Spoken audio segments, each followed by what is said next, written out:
Bakı növbəti dəfə qlobal problemlərin həllinə töhfə verən foruma ev sahibliyi edir. Bu dəfəki qlobal forumda aktual problemlər, çoxtərəfli diplomatiya, çox qütblü dünya nizamı, BMT-nin gələcək paktı, postmünaqişə dövründə bərpa quruculuq işləri və orta güclərin yeni dünya düzənində rolu kimi vacib mövzular müzakirə olunur.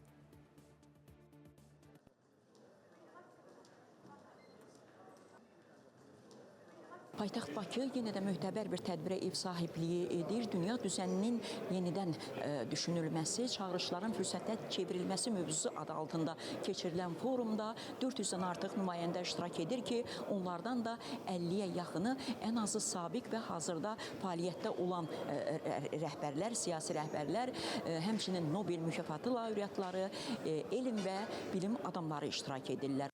Tədbir beynəlxalq liderləri bir araya gətirərək qlobal siyasət, təhlükəsizlik, texnologiya və sülh kimi məsələlərin müzakirəsi üçün də əla fürsət hesab olunur. Forumda iştirak edənlər də bu fikri təsdiqlədilər. Yapılan bir toplantı geleneksel olsa da ve konu başlıkları da bugünün sorunlarını işaret ediyor.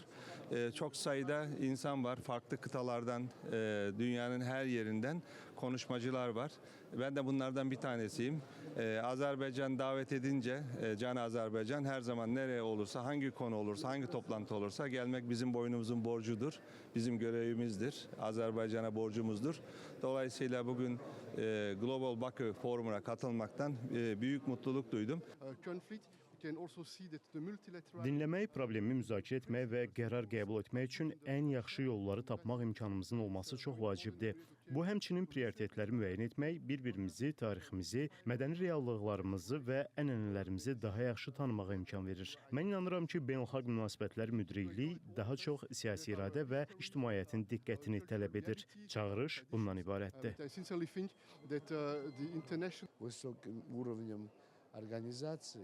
Qlobal Bakı forumu ilbəil daha da genişlənir. İştirakçı və nümayəndələrin sayı artır. Tədbir qlobal məsələlərin müzakirəsi və həlli yollarının axtarılması baxımından olduqca mühüm platformadır.